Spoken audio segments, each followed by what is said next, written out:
भक्तवृंद। Call is now being recorded. हरे कृष्णा कृष्ण कृष्ण हरे हरे, हरे राम राम हरे हरे। हरे कृष्ण गुरुजी, पंचांग प्रणाम।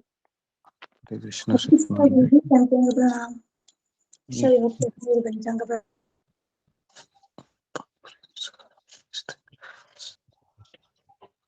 Okay, तो सबका जय श्री कृष्ण चैतन्य प्रभु नित्यानंद श्री अद्वैत गदाधर श्रीवासदि गौर भक्त वृंद। हरे कृष्णा कृष्ण कृष्ण हरे हरे, हरे राम राम राम हरे हरे। ओके, हरे कृष्णा, सबका स्वागत है, सबका ओम अज्ञानतिमिरान्धस्य चक्षुरुन्मिलितं तस्मै नमो विष्णुपदाय कृष्णपृष्ठाय श्रीमते भक्तिवेदांत स्वामी। किसी का माइक चालू है? माइक गीता माता जी माइक ओपन करो जी। मेरे नाम का सेवक बनना है। ओके,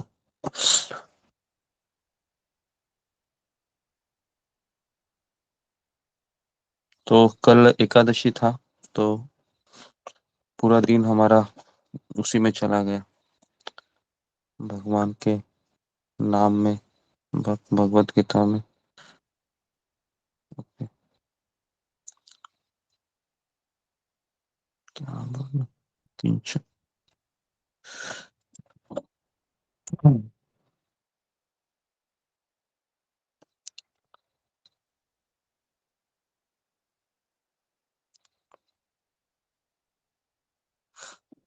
ओके, तो हाँ, फिलहाल हम अभी इसके बारे में कल हमने चर्चा किया था, एकादशी के बारे में।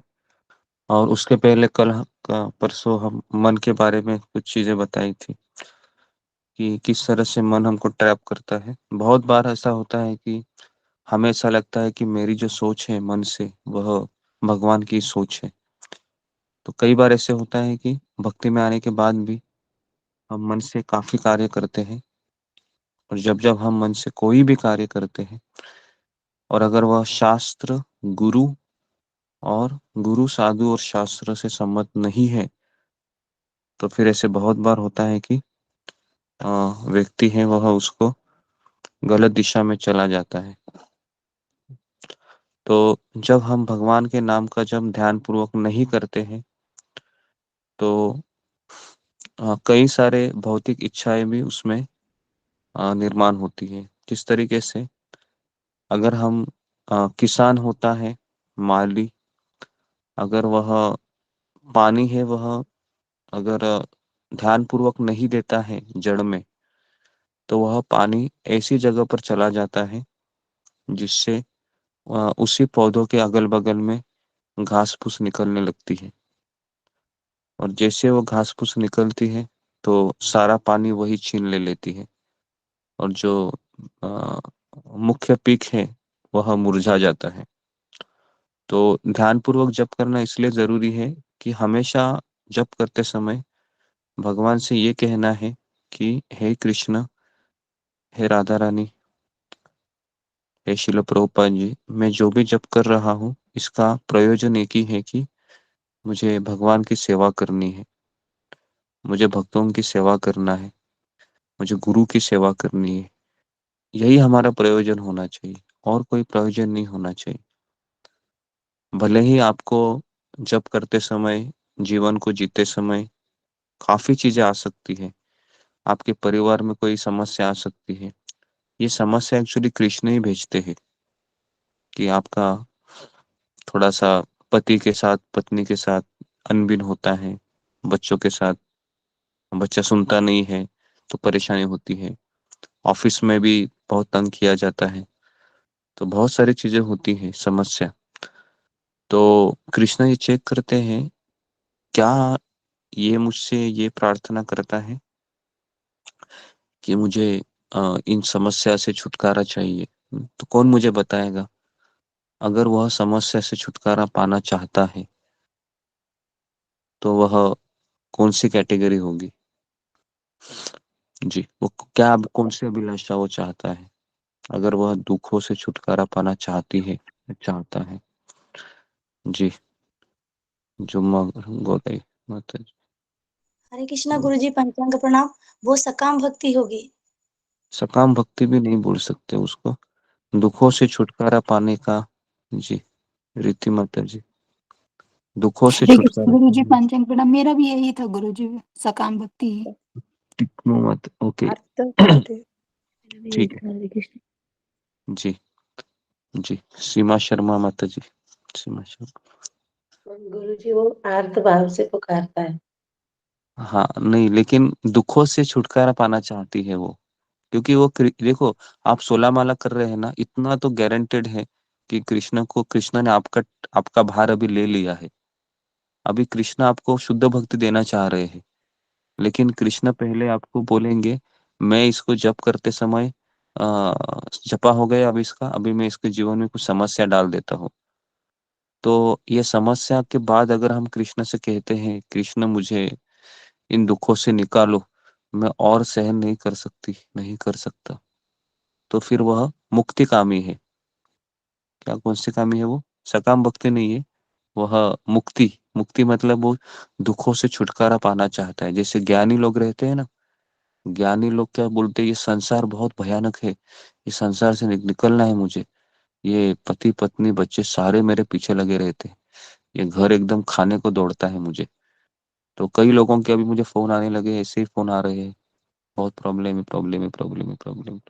लेकिन हमारे आचार्य कहते हैं कि आ, ये जितने भी प्रॉब्लम आते हैं ये कृष्ण ही भेजते हैं, ताकि कृष्ण, रोते रोते अगर हम भगवान के पास जाते हैं और कहते हैं, कृष्ण अगर आपकी यही इच्छा है कि मैं इसको सहन करते करके आपकी भक्ति करती रहूं या करता रहूं, तो ठीक है कृष्ण, आप अगर यही चाहते हैं तो मैं करूंगा, मैं करूंगी, लेकिन मेरा जपा इससे अच्छे से नहीं हो रहा है, तो मुझे उसके लिए आप धैर्य भी दीजिए, मुझे उत्साह भी दीजिए, मुझे निश्चय भी दीजिए, ताकि मैं इसको करता रहूं, करती रहूं। तो ये हमारी प्रार्थना होनी चाहिए।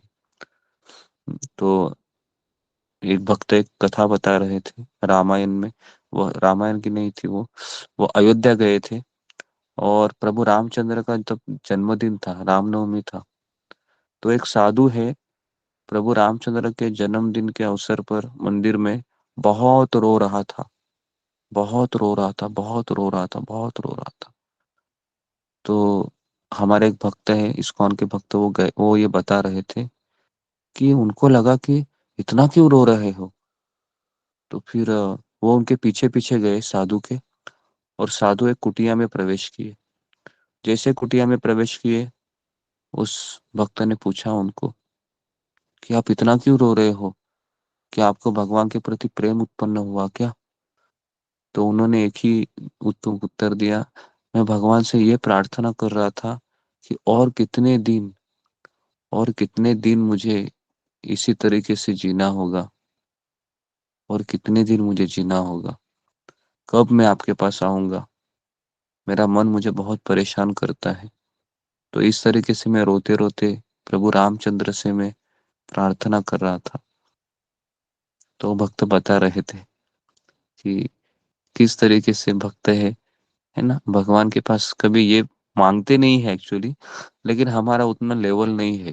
पहले तो मैं बात बता रहा हूँ, मैं आपको ये बताना चाह रहा था कि क्या भक्ति होती है ना। जिस तरह से वृंदावन में हम देखते हैं, यशोदा माता भी भयभीत रहती है कि मेरे कृष्ण को कोई लेके ना जाए, है ना। राधा रानी भी दुखी रहती है, कृष्ण कहाँ चले गए मुझे छोड़कर,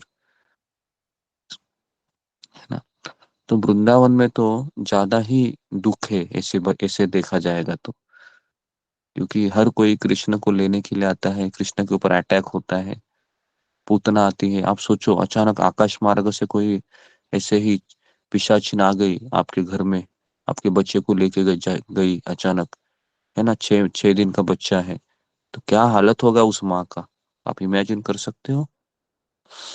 तो सोचिए, तो वृंदावन ये जगह है। तो मुक्तिकामी नहीं बनना है हमको। और अगर हम भगवान को कहेंगे, भगवान मुझे दुखों से छुटकारा दे दो, मुझे बहुत पीड़ा हो रही है, please please please please please please, तो फिर कृष्ण ये भी करेंगे, ऐसा नहीं है। लेकिन कृष्ण आपको फिर मुक्ति प्रदान करेंगे। मुक्ति मतलब आप वैकुंठ में जाओगे, है ना। और वैकुंठ ये कृष्ण का क्या है, घर है या ऑफिस है, बताइए। ऑफिस है या ऑफिस घर है है? गुरुजी। ऑफिस। ऑफिस है। जी। फिर आपको ऑफिस में जाना होगा, कृष्ण को आपको सूट बूट टाई पहन के देखना होगा। फिर आपको वो आनंद नहीं आएगा, क्योंकि कृष्ण एकदम वहां पर अलग ही मूड में रहते हैं वैकुंठ में।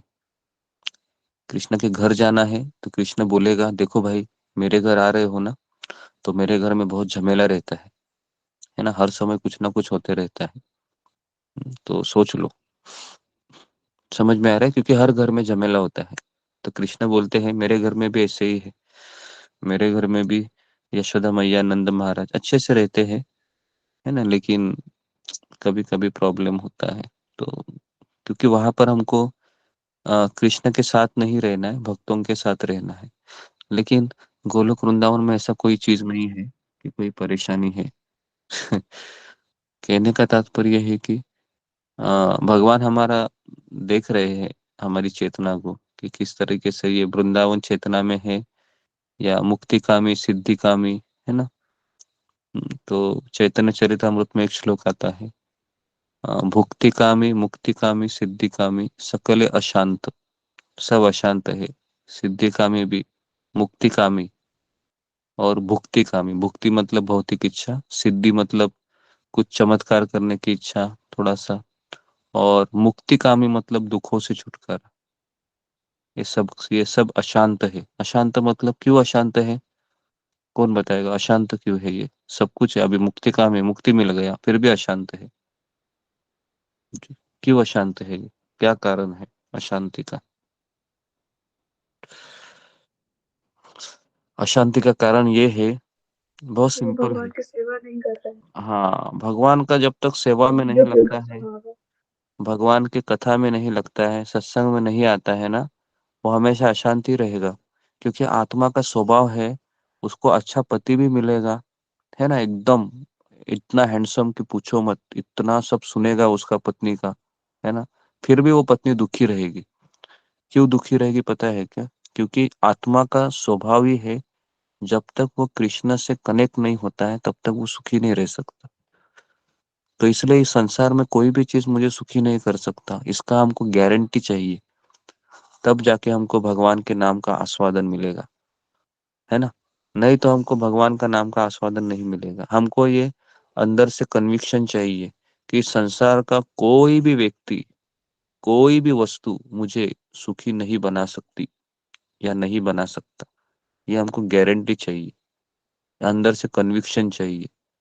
इस संसार का कोई भी व्यक्ति, चाहे वो कितना भी करोड़पति हो, कितना भी सुंदर हो, कितना भी कुछ भी हो, या कोई भी वस्तु, चाहे वो संसार का अद्भुत वस्तु क्यों ना हो, वो मुझे सुखी नहीं दे सकता। थोड़ा समय आपको लगेगा, जैसे नया नया मोबाइल आता है, थोड़ा 2-4 दिन अच्छा लगता है, या नई नई शादी होती है, तो 4-5 दिन, 4-5 दिन, 4-5 महीने अच्छा लगता है।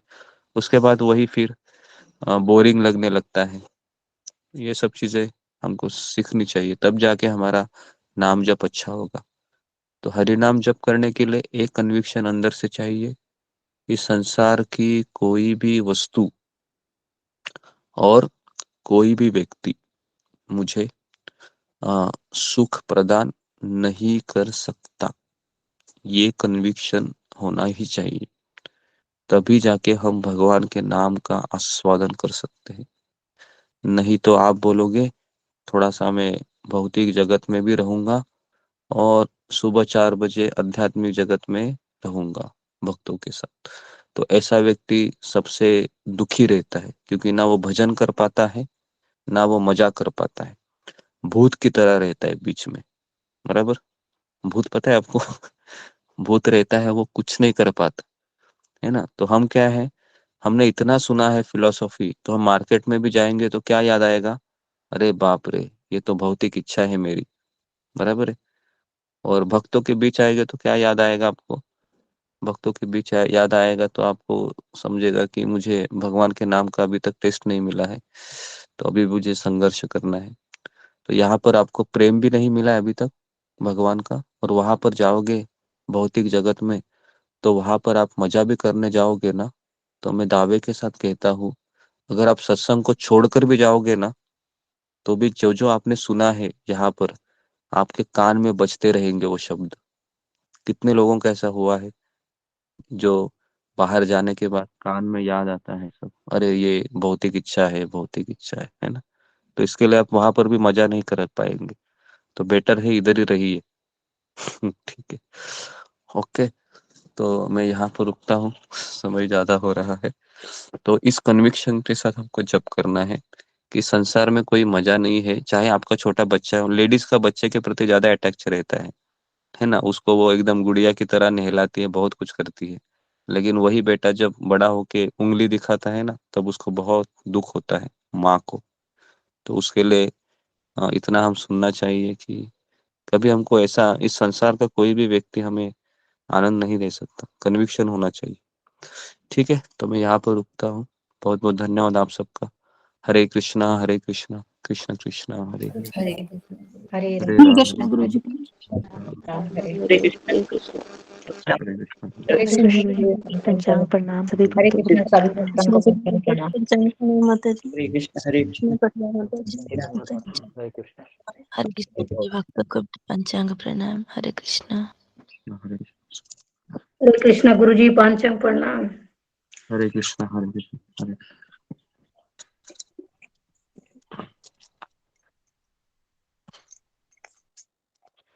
तो पारना टाइम 6:30 से 10 बजे तक है, ठीक है। तो सब इसका याद रखिए, 6:30 से 10 बजे के बीच आप कुछ खा लीजिए। अगर आप भूल जाएंगे तो आपका व्रत पूर्ण नहीं होगा, ठीक है। और